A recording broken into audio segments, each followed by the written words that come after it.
My people, we're ready to mount up like an eagle. Stand and fight against evil. A system rigged and deceitful. King, you can hear it when the Hello, good people. This is True Pettigrew with True Access, and this is your special series of the King Talks podcast.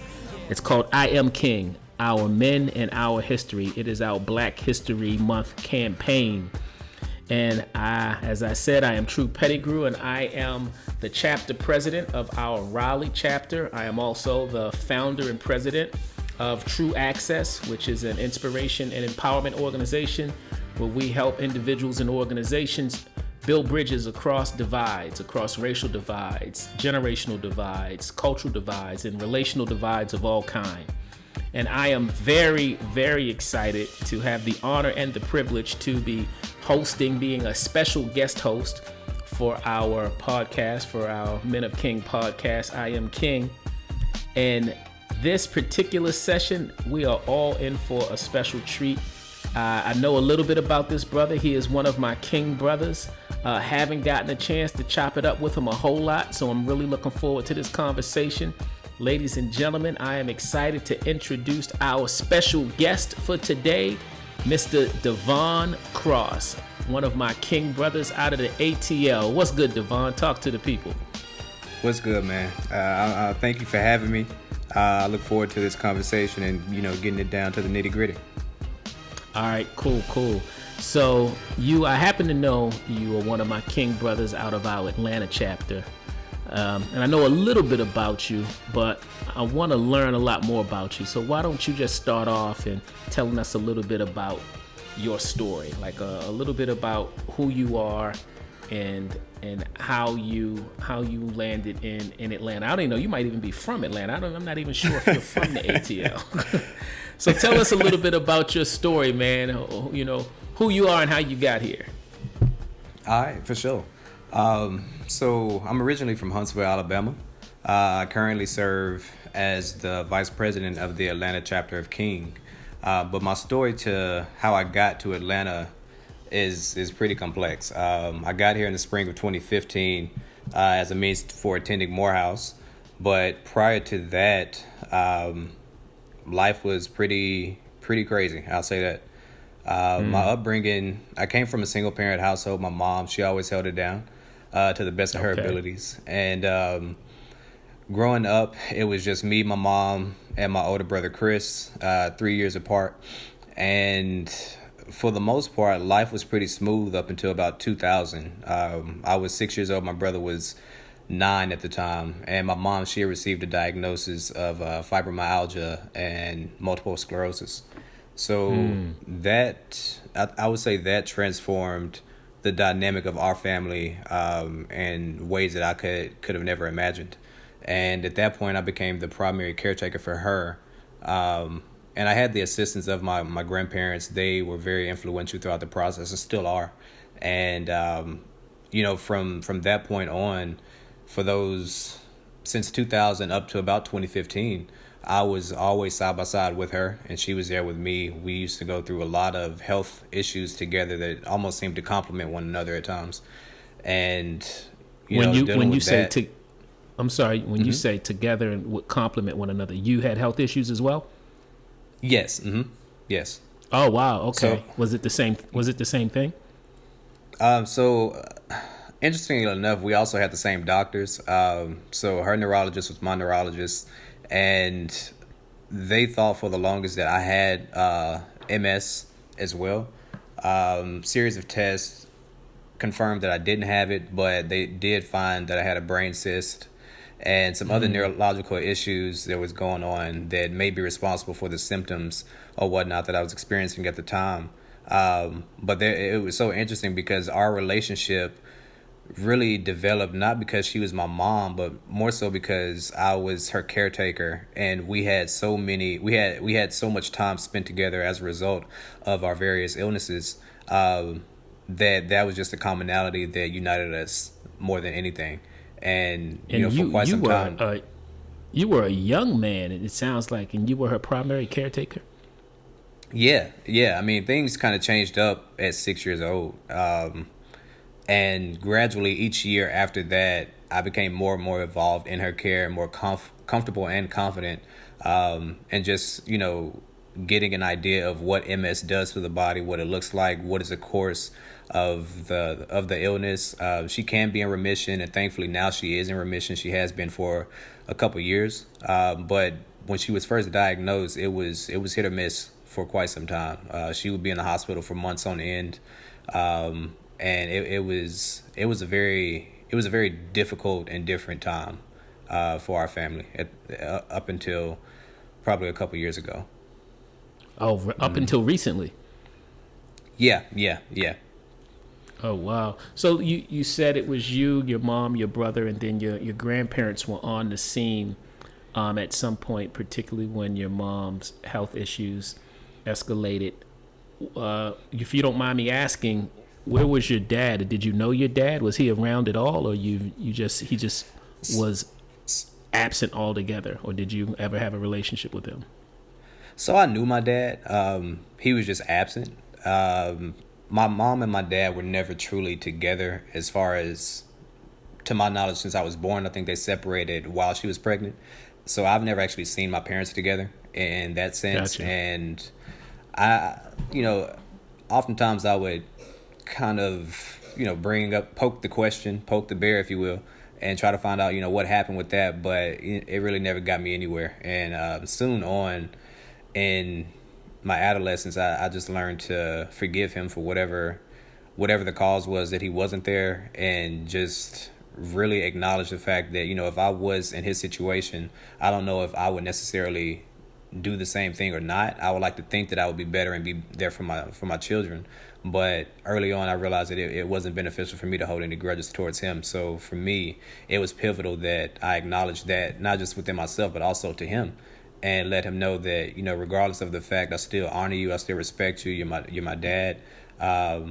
But, at the same time, I did have an uncle there, and he really took on that paternal figure for me and my brother for as long as he possibly could. And that was really all that was.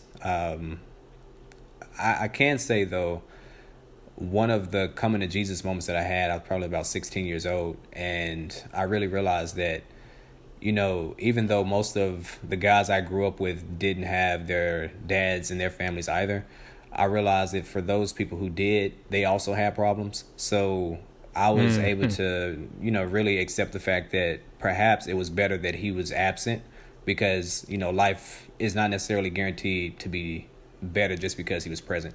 Things could have been far worse, and there could have been far more dysfunction than there already was at the time. So I thank God for what did happen and what didn't happen, and just leave the rest at that.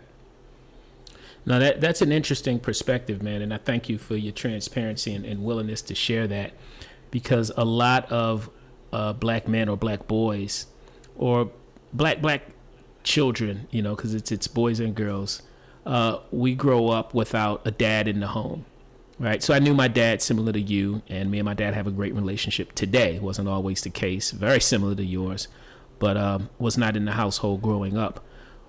But you said you, at a young age, you said you had a tipping point moment, a pivotal moment at 16. What do you say to those who are so critical, overly critical of black males and being absentee dads and the stereotype that comes with that? And from your lived experience, what do you say to other young men who may be struggling with forgiveness because of their situation or their strained relationship with their fathers not being in their lives? So the first thing I would say to the fathers, especially those who find themselves in similar situations, I would just say, try your best to be all that you can for your child, regardless of whatever the context is between you and the mother.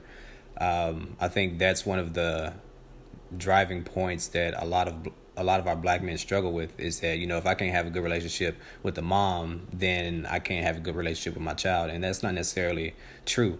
And I think the most important thing that children need, besides, child support, besides money, whatever else, they just need to know that their parent is there, that their parent is there to protect them, to love them, and to just acknowledge their presence. For the longest, for me, what I struggled with the most as a child was, not having money, or, whatever the issue was in that regard from a financial standpoint. For me, the days that linger with me the most are those days that my dad used to call me and tell me, "Hey son, I'm on my way to come pick you up." And for 7, 8, 9 hours, I'm sitting in the living room staring out the window, convincing my mom, but no, he's gonna come. And it's about 10 o'clock at night and he never shows up. Right. Those were the most pivotal moments for me. So for me, I would just say, just be present. Just, keep to your word. Be a man of integrity and of good character, of good morale to your child, so that they can have someone, a male figure, to look up to. Because it's not so many of us in those type of environments that have that many positive male influences in our lives. And at the very least, we just simply request that our fathers be that. Now for the children who grow up in those similar situations as I do, especially to my brothers, is that I would want you to acknowledge the pain that you may feel from your father's absence. But in that same regard, I want you to be empathetic and really understand that perhaps if the situations were turned and you were the father, or you were the parent, and how would you respond to life's circumstances? And it's easy to say what you would do, what you wouldn't do until you're in that situation.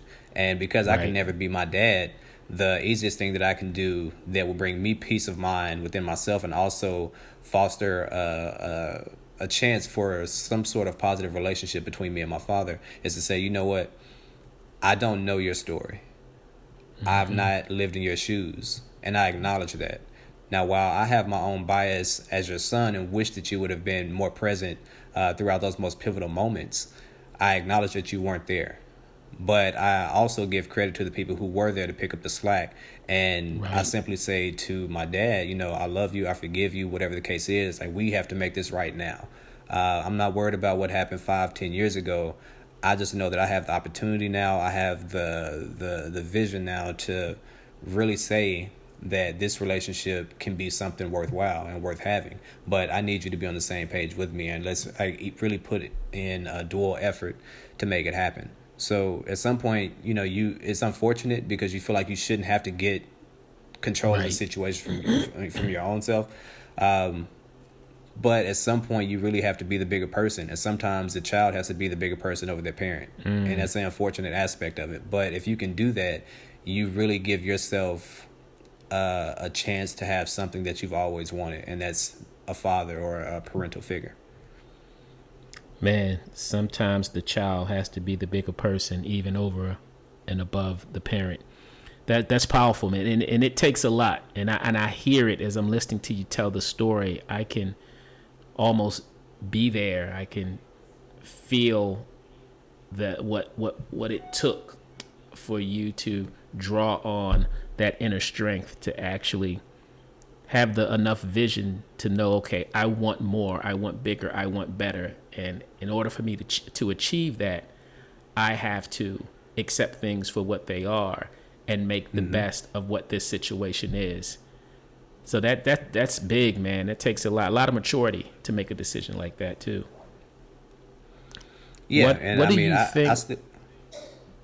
I'm sorry, go ahead.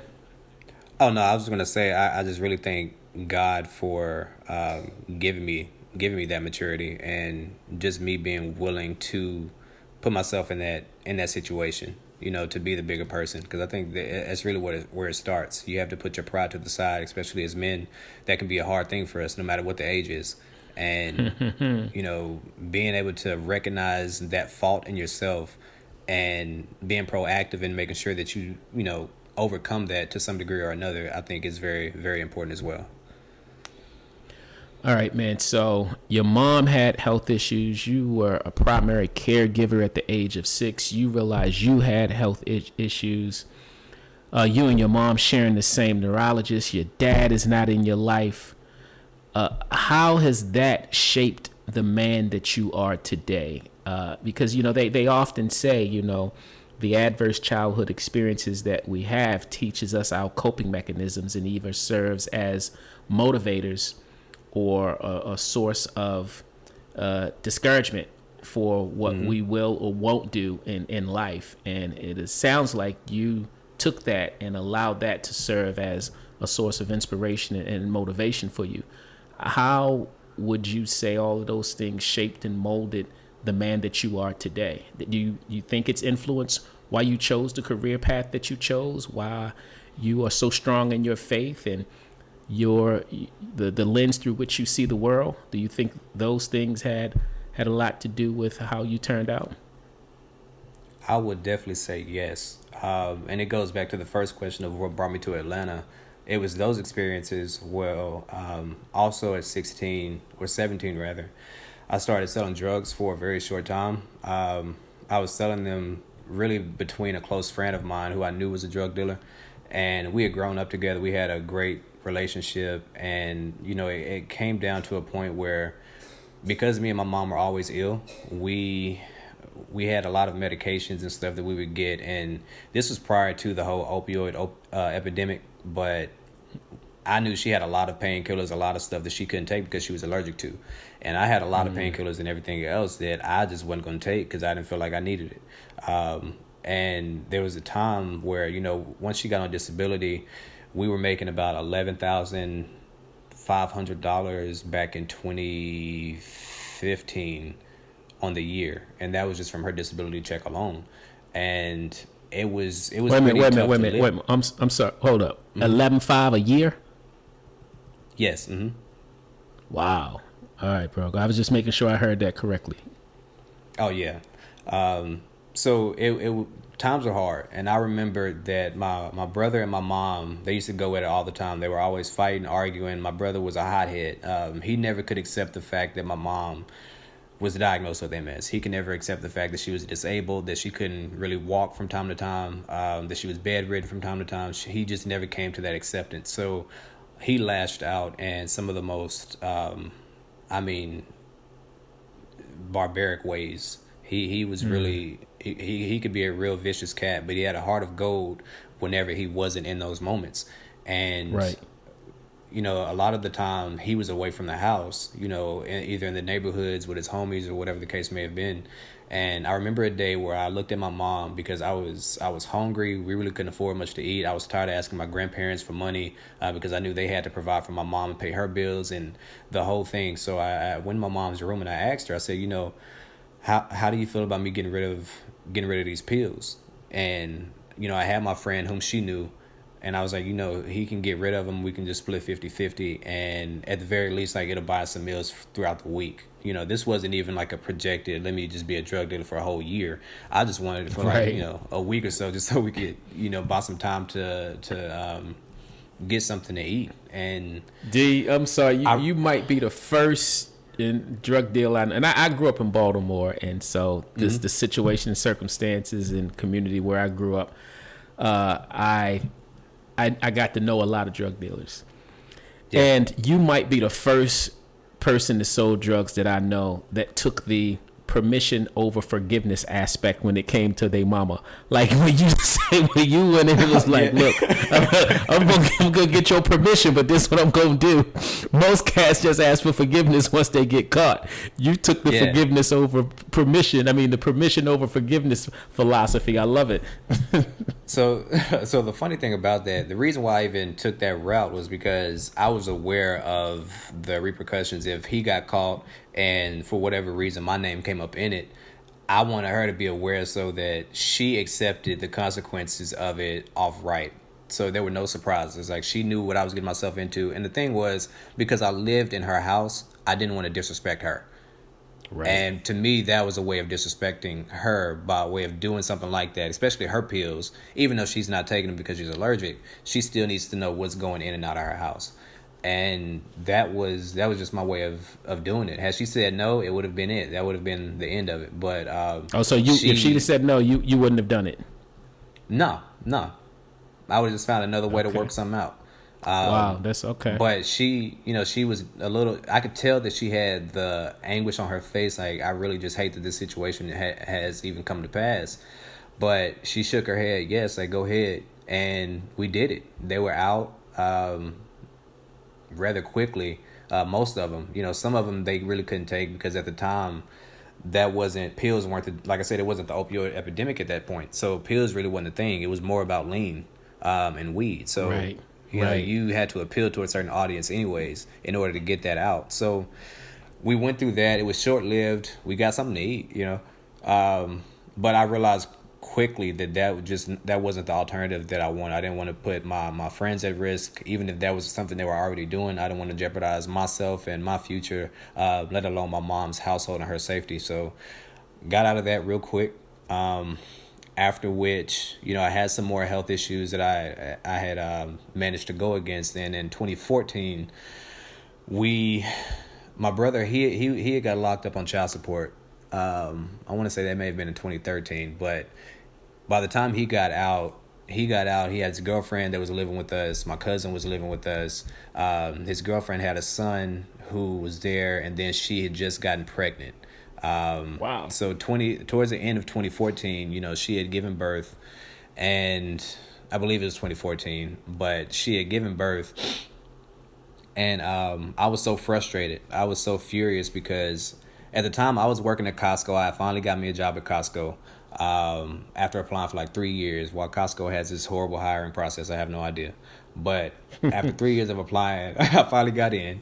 And I was able to really fend for myself, but then came the peace of mind aspect. I would come home, and mind you, we're still on $11,500. That was the max that we lived at back at 2015 when I left. Before then, it generally increases about $200 every year for disability for her. Right. But the max that we had lived on was $11,500 at the point of 2015. So that's 6 people in a household living on $11,500. That to me was just absolutely bizarre. And nobody else was bringing in any money. Nobody. Like, I was paying for myself and buying my own food or whatever else, but my cousin, he had his days where he was just in and out the house, so he was cool. But there was still my brother, his girlfriend, and their kid that was really just fending off of my mom's disability check. So, she's bringing food in, they eat it up, and my mom is really left with the bottom of the bucket. And that was such a frustrating aspect to me that, once I analyzed the situation with the whole drug situation, with my living situation, in addition to just the overall frustration of feeling so stagnant, I sat down one day, and in 2015, January 1st, 2015, I said a prayer. By the time I had already applied to Morehouse, got in, and whatever else, but the rationale for all this stuff and the prayer was that, God, I'm willing to do whatever it takes to make something of myself, even if that means that I have to leave home, get out of the situation, whatever the case may be. But my covenant, and, in hindsight, it probably wasn't the best covenant in the world, but my covenant with God was that I don't want you to act on my behalf until I take some steps first in my faith to show you that I really want this, and then I want you to act on my behalf. I don't want you to just give me anything. And for me, that entailed me going to Morehouse. And, a couple weeks later, I packed up my mom's truck that she gave me, that she got back in 2000. It was a Dodge Durango. So I packed it up. It was real spacious, had all my clothes, everything in it. I'm just ready to go. At the time, Morehouse had told me that I had housing and everything taken care of, which, I didn't ask them questions. I knew I didn't have the money for it, but I was like, well, they said I got it, so I ain't going to trip on it. And right. I go to Morehouse, and I'm there waiting to get my housing keys, and they tell me like, yo, we don't have a package for you. So those 3 months I lived out of my car. Every now and then I was able, once I found out that Dave, the president of the Atlanta chapter of K.I.N.G, once I found out that he actually lived in Lawrenceville, not too far out of Atlanta, I remember going to his house, and he told me, he said, stay here as long as you need to while you're in school, until you find some way to work out this housing situation. And I just remember being on my wits end. I was crying all the time. I remember just driving around the West End in Atlanta, after school, trying to find somewhere to park so I can go take a quick nap. It ain't too many safe places in the West End. Yeah. No, I'm familiar. Yeah. Yeah. So a lot of times, it was really just me driving around aimlessly, trying to find somebody's couch to crash on. I think the hardest part of that first semester at Morehouse in 2015 was just the simple fact that I didn't know anybody because I was a transfer student. Well, that's what I was about to say. You went down there. You didn't know, you weren't from there, so you went down there from Alabama, I'm assuming, right? Yeah. And, so you didn't know anybody. So student. yeah, you were in school in Alabama. Yeah, so I had received my degree from community college, and I went to the University of Alabama in Huntsville. But there was a lot of just racial dynamics that I really just couldn't vibe with, and I got so frustrated. And the thing that made me apply to Morehouse was really the simple question of where can I go where I see black men uplifting one another, because it wasn't happening in my household, it wasn't really happening in my community, and wow. I knew that was something that I desperately needed. I wanted a space that black men, no matter what their goal was, they were just eager to be successful, and they were eager to do it the right way, and they just had something about themselves that really spoke to me, and Morehouse was that place. So that's the reason why I even transferred out to Morehouse in the first place. But like I said, the caveat to it was that I didn't know anybody. So you go down to Morehouse based on the premise of, or the appeal that it had of inspiration and empowerment of other black men lifting one another up. So that is the very premise under which you decided you wanted to go to Atlanta and attend Morehouse, because you didn't see it in your community. You didn't see it at the school you were in Alabama. And you get there and then you end up living in your car. So you don't even really get a chance to experience that the very fruit for which you went there. And that had to be disheartening. It was extremely disheartening. And the worst part was I knew that if I came back home, I would likely be stagnant for God knows how long. And I didn't want that. I didn't want to fall back into anything within the streets. I didn't want to fall back into any distractions, any of that stuff. So I knew that being aware of the prayer, that I prayed on January 1st, I was like, I don't know, maybe God, this is a test or something. But I'm not going to be shook in this regard. Like, I'm just going to stand firm in my faith and continue to just see this course. I took out as many loans as I possibly could, hoping that everything would, bounce back. And eventually things turned around later on in that year, which was literally, it was heaven sent, because I remember being on the interstate on I-85, and I don't know where I was driving. I didn't have a goal or anything, but my grandmother, she had called me. My grandmother on my dad's side, she had called me, and she just said, you know what, this doesn't make sense. Just come home. And I understood from her perspective why she was so concerned, but I told her, I said, I know you're not going to understand it right now, but I can't go back. I can't come back right now. Like, I have to see this through. And it was a pretty dark time. At that point I was battling depression, all kind of stuff, and really was trying my best to rationalize, like, what am I doing here in Atlanta? Man, I can only imagine. Morehouse was really my safe haven, and it was so weird not knowing anybody. But that summer is when everything changed, probably for the better and for the rest of my life up to this point. Man, I applaud your level of resilience, because most other people, and I would venture to say the majority of people in your situation, would have turned around and gone back home.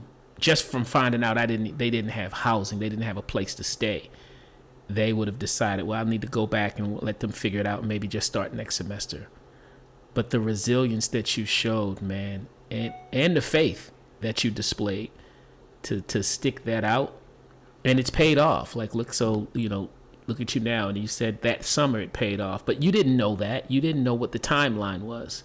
So I applaud you for your faith and your resilience, bro. Thank you so much for that. Thank you. So you stick it out, it pays off, and then so you're in Morehouse, and are you experiencing everything that did it eventually manifest itself, where you made connections, built relationships, and had that uplifting and edifying experience that you were hoping for? Oh my God, yes. I mean, it more than I had ever imagined. I mean, for me, I just wanted to be in a space of black men. That was it. Right. I didn't really, Right. I wasn't aiming for the heavens with this one. I was just saying I wanted to be around some good brothers. Right. And, I had ended up applying for what was called the Oprah Winfrey South Africa International Leadership Fellowship. It's a mouthful. And, this was while I was still living out of my car. So I had so much stuff going on. I honestly mixed up the deadline for the application. I had submitted it a week after the deadline had already passed, not realizing it. And I addressed the people who were over the fellowship program, and I just said, you know what? I acknowledge that I'm late. I apologize. If there's any way that I can still be considered, I would greatly appreciate it. If not, I thoroughly understand. And she replied back. She said, yeah, well, it's not fair to the people who already applied. I'm sorry, you have to try again next year. And, I took it, with a grain of salt, but it was what it was. And I remember walking into class a week later, and I got an email from the same scholarship office in Morehouse over the scholarship, or over the fellowship rather. And it said, congratulations, you've been selected as an Oprah South Africa International Leadership Fellowship scholar. And I said, I looked at the phone so much, my eyes started welling up with tears, and I just didn't even know what to expect. I had a inorganic chemistry class that I was supposed to be in. I was actually in class. I walked out, and I called everybody in my family saying, like, yo, I'm going to Africa. I missed the class. I was out there the entire time in the hallway celebrating. And I understand why. Yeah. And the beauty of it was that, I always had a passion to go to Africa. At that time, I had already been out the country once, and I just knew that I had this desire to just constantly travel as much as I possibly could, because it really just shaped my perspective on humanity, on life, and in a lot of different contexts and perspectives. And going on that trip, we were studying HIV and AIDS with this correlation to poverty in South Africa and Zimbabwe. And the fellowship program, I think, was maybe like a week and a half, maybe 2 weeks. But it was amazing. And when I got there, I was roomed with this good Morehouse brother of mine. His name was Rami Blair. I'll never forget this cat. He was my roommate, and he had asked me, he said, so tell me about yourself. What's up? Because at this point, mind you, I don't know nobody on campus. So this was really my first full-hand exposure to my Morehouse brothers. And I told him, where I was from. He asked me, how did I get there? And I told him all this other stuff, and then I gave him the same story that I'm giving you. And he looked at me, and he was a man of few words. He just said, noted. And I said, all right, that's a little weird, but okay. Yeah, right. And I didn't dropped the same story on him that you dropped on me, and that's all he had to say was, Yeah, that's all he said. And I didn't think anything of it. But in 2014, I think it was, I went to Australia and New Zealand. And I was there through the community college that I graduated from as a leadership scholar. And I was nominated by somebody. To this day, I don't know who it was, but I was nominated to go to this trip. It was fully paid for, everything. So I ended up electing to go to Australia and New Zealand to study like medicine and science and public health. So I did that. And the guy that I roomed with, his name was Josh Hefner. This is a cool kid from New Jersey. And we clicked the entire time. Like, even till this day, we're still real tight. But he knew that I was going through some traumatic stuff back in 2014. So he told me, he said, hey, man, let's just go out the country. And I told him, I said, all due respect, I really can't afford to do anything like that. So he told me, he said, look, don't worry about it. I got it. I was shocked. Oh, wow. I didn't even believe it, to be honest. Well, he emailed me the tickets to go to Costa Rica for the weekend, for the week of my birthday. So I was just like, yo, okay, all right, bro. So, I finished my internship that summer at Morehouse, come back from Africa, and July 30th that week, I was in Costa Rica with Josh, and we were just like kicking it, having a good time, enjoying a vacation, and just getting away from everything. And I get an email from Rami, and mind you, the Wi-Fi and everything out there is horrible. I get an email from Rami, and he's saying, hey Devon, I've been speaking to some guys over the scholarship program at Morehouse. Can you just send me all your information, your resume, whatever else? So I had all that stuff loaded in an email already on my phone. So I was like, oh, that's cool. It comes in handy. So I send all of the information to him, and then the Wi-Fi goes out. So I don't know if he ever got the information or not. So I was just like, you know what? I'm not even going to I'm not going to ruin my vacation with this. So I'm unsure if the email ever got through for like 4 or 5 days before we returned. Well, we finally returned that Friday.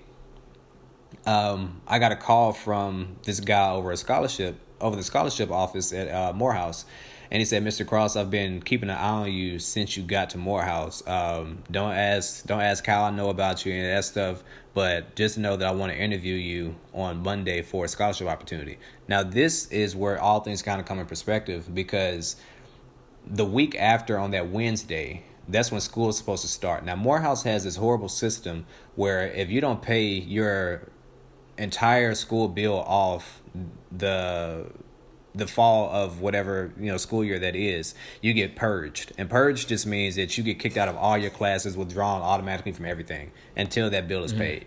Well, I got purged 3 times. Oh, I'd have never made it through that. I'd have never made it through Morehouse. So I got purged 3 times that fall, and I was actually at home in Alabama after I came back from Costa Rica, and I was just like, well, I gave it my best shot. This was a great experience, and I'll try to work something out from home. I at that time I just kind of wiped my hands clean of it. I just said, I did what I could do, such is life. And literally that Monday, that Friday, he told me to come to Atlanta on Monday for an interview around like 9:00 in the morning. I told him I'd be there, and I got to Atlanta after a 2-hour conversation. He stretched his hand across the table and said, Devon, welcome to the Bonner Office of Community Service. I want to let you know that you are a scholar of our program, and with that, you can tell financial aid that your bill is covered through graduation. And through graduation, they paid everything, every single thing. It was full ride, and words, even to this day, words can't describe how amazing that journey was. It was some trying times, some dark times, but to know that all that stuff, and it's like God is an on-time God. That's what old folks back in church used to always tell me. Like, God is an on-time God. I never knew what it meant. And when that happened, I was like, yeah, he did wait quite some time to make it plain, but but he pulled it off. Yeah. And you know what it means now, huh?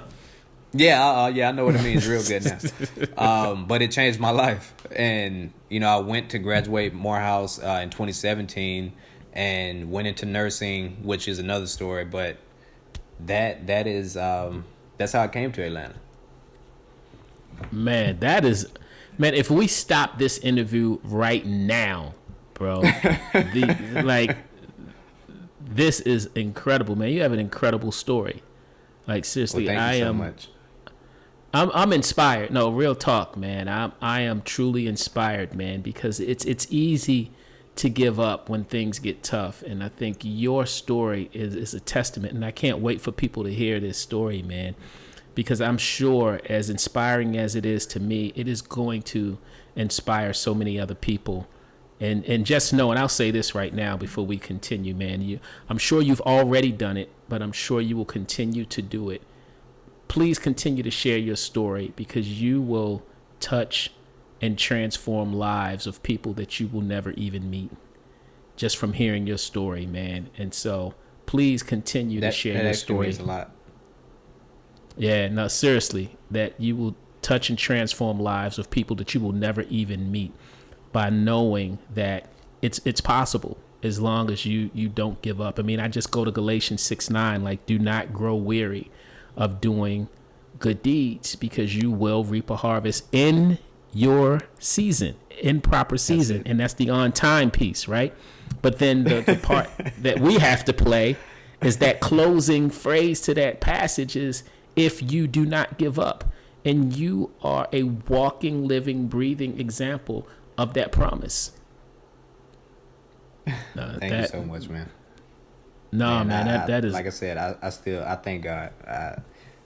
I really can't even explain how I was able to get through all that stuff other than say, I thank God for it, because it was God. I mean, for whatever reason, he put it on my spirit not to give up, and it was just always a constant reminder that, don't give up. Remember your covenant. Like, just keep to it. Just do your part. And that, one of the best teachings my grandmother ever gave me was when I was actually going through depression. And she said, son, any problem that's too big for you is not your problem, it's God's problem. So give it to him and do what you can do. And that is a quote that will live with me forever. That's good. And thank you for sharing it with me, because I will be using it and applying it and sharing it with others. Trust me. I'll be like, yeah, Devon's grandmama said. That's it. I give her credit. Give her her propers.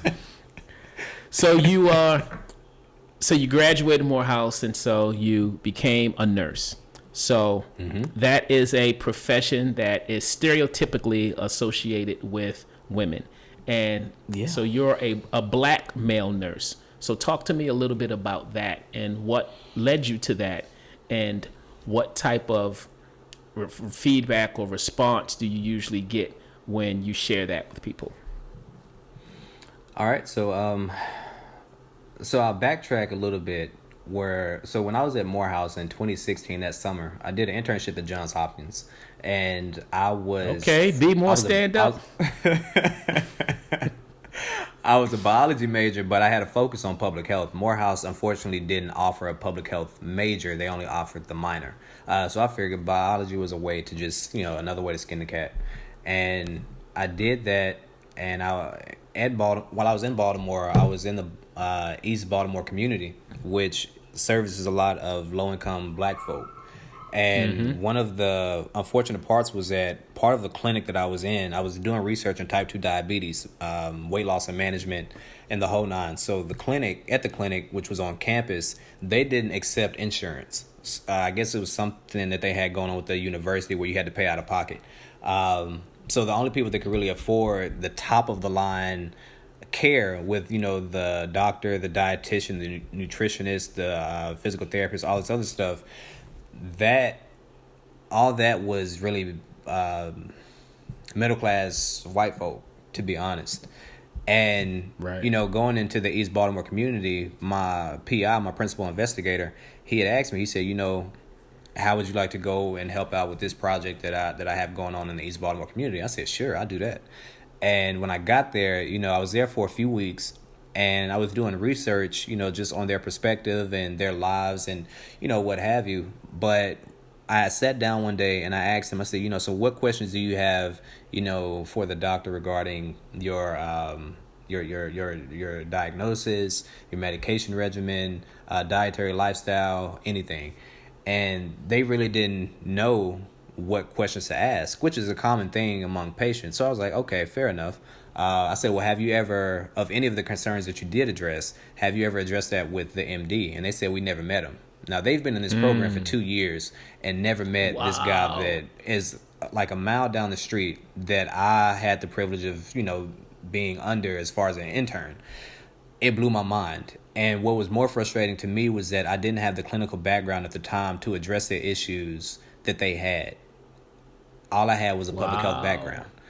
So for me, I sat down with some people in my program and I asked them, I said, what can I do to really fill that gap? Because that is a huge gap to have. And, we brainstormed for about a couple hours, and somebody mentioned, what about nursing? And my first thought was, I don't know about that, Right. Then I meditated on it for a while, and I said, well, what if I became like a public health nurse? I didn't even know this was a real thing, to be honest. I'm just trying to make sure that I keep public health, the public health aspect in it, but I also want to make sure I have a clinical application to what I do. And that was my way of choosing nursing. So I ended up applying to Emory University's nursing school, and I got accepted. And I did the accelerated track, which was, I think, 15 or 16 months long. And I graduated from there and started working as a neuroscience nurse at Emory, which is where my current title is, and it's been amazing. But as a black male nurse, you have the stigmas of like, oh well, if you're a male nurse, you must be gay or you must identify as something. And it was like, nah, it's actually no, I'm just a black male that likes to take care of people. My entire life is shaped around taking care of my mom. I said, so this comes as second nature. And my biggest thing was, whatever I did, I wanted to make sure that service was a huge part of whatever career path I took. And incorporating the nursing aspect of it into public health had to be the most service oriented field that I could have undergone. And I'm thankful for it. So, now that I have all these things in mind, I'm really trying to find a way to continue to incorporate that. So, in this fall, I'll be going under the dual MSN MPH program at Emory, and I'll be focusing on global health while also trying to pursue the family nurse practitioner track. So that way I can get an advanced degree and really try to have a little bit more leeway and flexibility in my pursuits towards becoming a professional public health nurse. Wow. Man, it gets better, right? So I'm it gets way better. Man, the hits just keep on coming. As I listen to you share, man, and I just think about how awesome God is, and you talk about the on-time God. What I don't think we realize, and I'm hearing it in your story, is God doesn't necessarily put us in the situations and circumstances that we're in, because he gives us free will. And a lot of times our choices and decisions and the choices and decisions of others place us in those circumstances. But he does use all of the situations and circumstances that we're in, even when he doesn't place us in them. And I am convinced that everything that we do leading up to the time and moment that we are actually walking in our purpose, everything else before that is simply practice and preparation. And I believe your purpose is to promote good health, right? I believe your purpose is to improve health. And everything that you've done in your life leading up to this point where you've answered that call has been practice and preparation for you to exist to serve others by improving health. And now you're about to elevate this to a global level. I mean, and how you do it will vary, will change. But I believe at the core, God has placed it in your heart to improve health. And I'm thankful for it, man, that you answered the call. And that's awesome, bro. Like, I love that, man. I love it. Thank you so much, man. If you think about the societal conditions that we live in, and you touched on it as it relates to poverty, as it relates to a sense of hopelessness, as it relates to depression, as it relates to financial insecurities. I mean, all of those things are connected, whether it is the public safety and health and human services and our government assistance and programs. All of those things are connected, right, to the societal conditions that we find ourselves in. And I don't know that people truly understand the role that health and human services plays in our ability to thrive economically, our ability to have mental stability, our ability to be good providers and protectors and contributors to the greater good. Like, I don't think people really understand the role that health and human services plays in all of those other things. Definitely. Yeah. So, man, now you are this health provider, right? You are helping others and improve their health from someone that had health challenges themselves and, started this journey at 6 years old. So how does, and I think I know the answer to this, man, but how does K.I.N.G tie into this? Because I hear your faith playing a major role on this journey. And so how did you get connected to K.I.N.G, and how does how has everything that you've done informed your faith? And is that what led you to King, or how did you even get connected to King?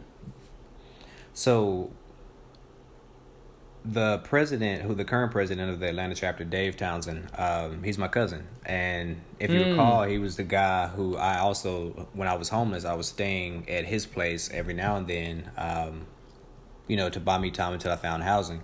Well, he was the one that pitched to me. He said, hey, I'm going to this organization. It's called the K.I.N.G movement. They got a meeting, would you be down to come? And I said, well, sure. I mean, you doing it? Yeah, I'll come. So right. I ended up going, and at that time, neither him nor myself, we weren't involved in leadership at King. We were actually just newcomers. We hadn't been crowned or anything yet. And going there, it reminded me so much of Morehouse, and it reminded me so much of how beautiful and vulnerable and powerful black men truly are when they're not under a microscope. And that was one of the biggest things. That was one of the biggest things for me, because it was a safe space to just talk about God, to talk about spirituality, to talk about religion, and to really understand how fluid all of those things really are. And even in the experience of black men, how we relate to Christ is different. How we relate to God is different. How we, truly envision ourselves in our communities, in our families, all these other things.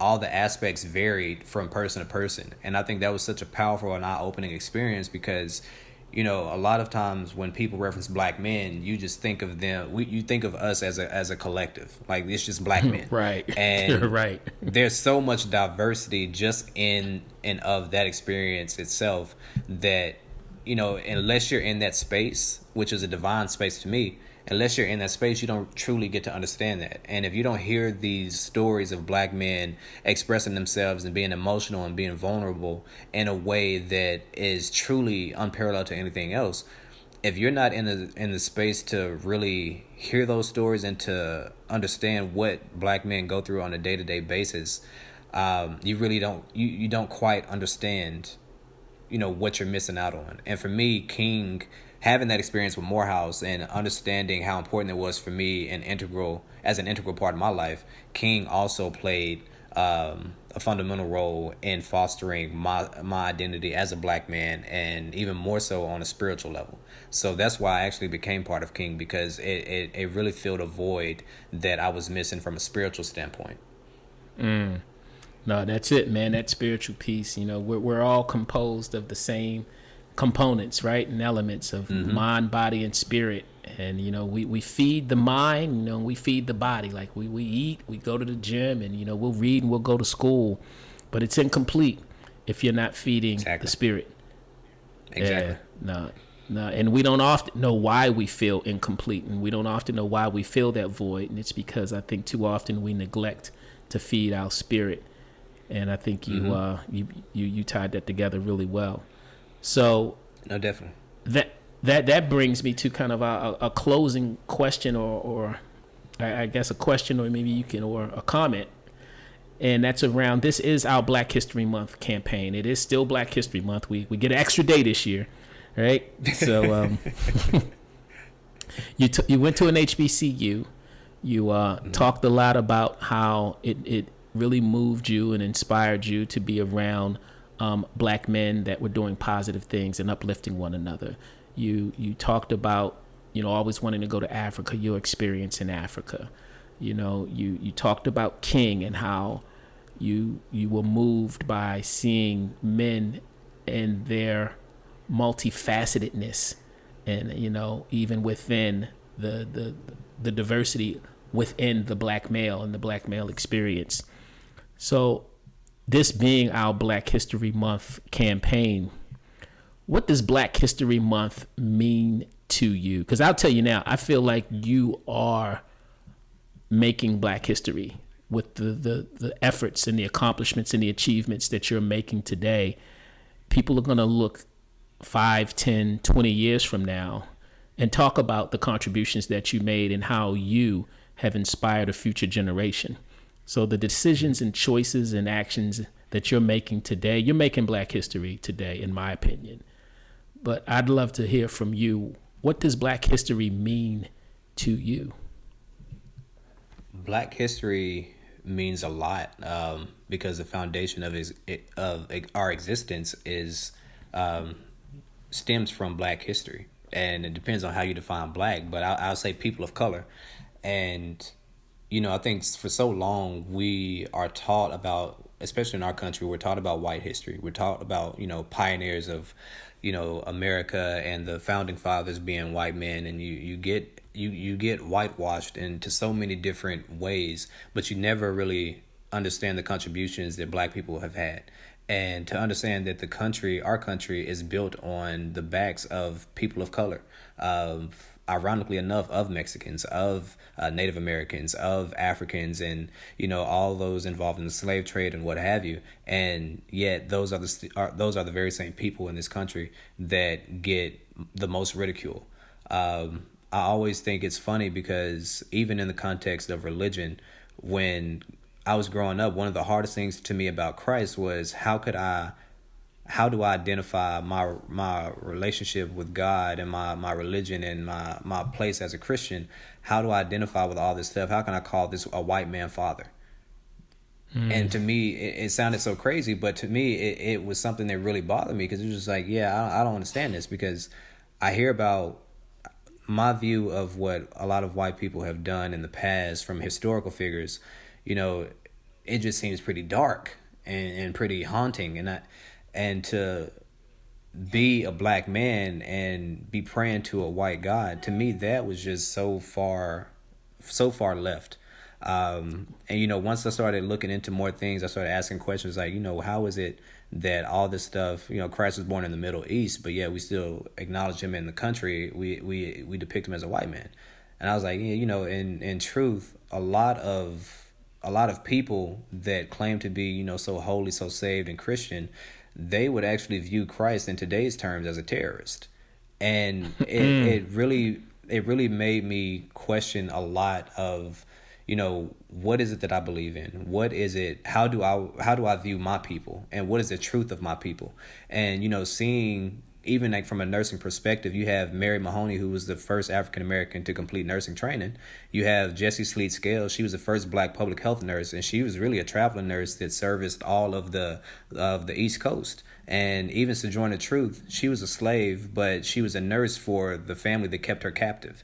And a lot of people don't even know that. But, to look at the power and the duality that exists between Black men and women from historical context and people of color, you can't help but understand that there's a lot of pride to be taken there as a Black man and as a Black person, as a person of color.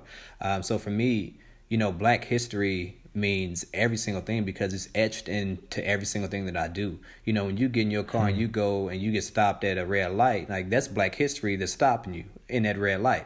So, right. I thought it was the police, but right. But you think about all these inventions, these contributions to society that no one really pays attention to. Black history serves as, especially Black History Month, serves as a time for us to really understand, what really made America what it is today. And what is the truth that America oftentimes is willing to hide. And that truth is Black men, Black women, people of color have so much to offer this world, and have always offered this world, and have been the game changers, the pioneers, to really make our life what it is today. And you can either ignore the history and believe whatever narrative people throw at you, or you can really swallow and accept the fact that African Americans, Black people in this country have gone through so many different things. People of color have gone through so many different things just to make a name for themselves. Women have gone through so many different things just to make a name for themselves.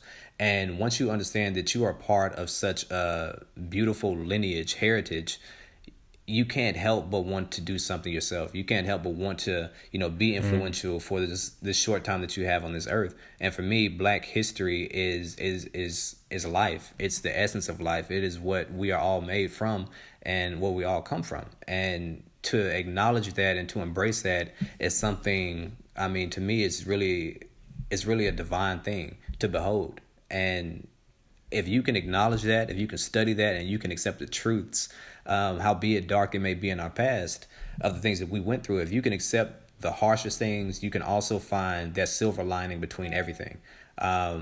And I think the silver lining to American culture, the silver lining to just numerous cultures throughout the world, is the fact that Black people have been resilient, have been game changers, and have been beautiful in their entire existence from day one. And to know that you come from these great people, I mean, it's something to pride yourself on. And Black History Month is a time to acknowledge that, but I think every day should be about Black history. Every day should encompass Black history. And I want my life to be really to pay homage to what people of color have done before me. To really pay homage to all of the sacrifices that were made for me to just even be in the situation I am. You know, for me, my grandparents are Black history. For me, my uncle is Black history. For me, my mom is Black history. And understanding that all these things are etched into my DNA and who I am, I have no choice but to be great. And that is a constant reminder of who I am, where I've come from, and also where I want to go.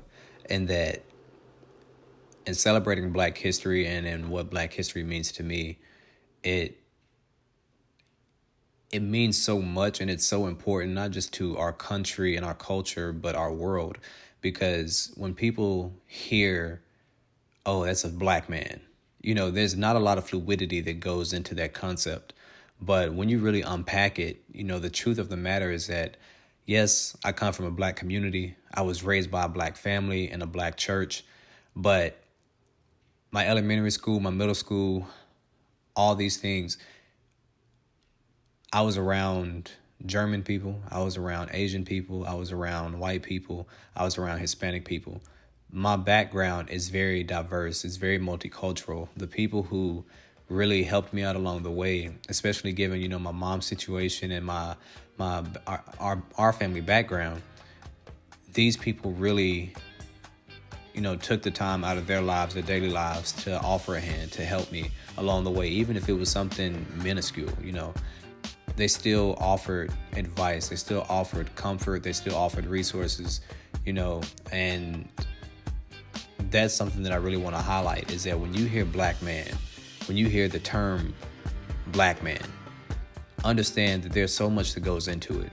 Understand that I'm a product of my environment. And, you know, when people think that you're a product, when people hear you say that you're a product of your environment, they typically think, you know, that has something, it almost has a negative connotation to it. But the truth of the matter is, there are so many people, perspectives, cultures that have influenced the man that I've become.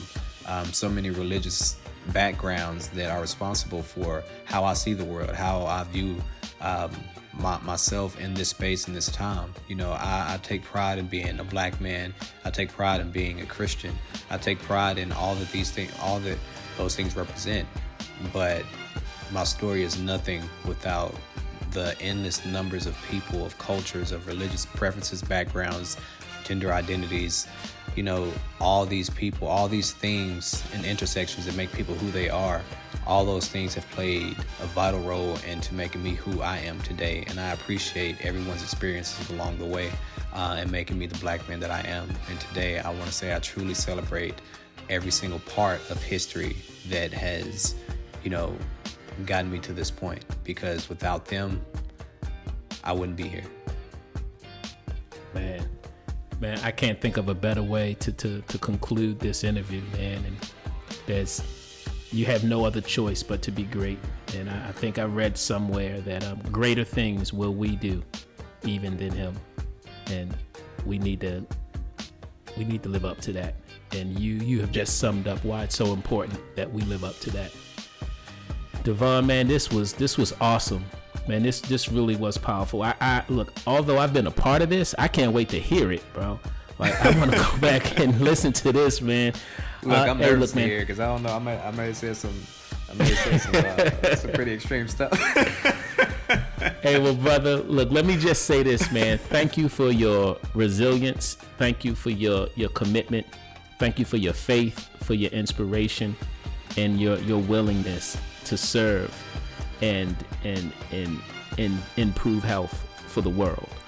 So thank you, brother. And with it, ladies and gentlemen, look, y'all gonna need to listen to this a few times to get all the nuggets that this brother just dropped during this interview.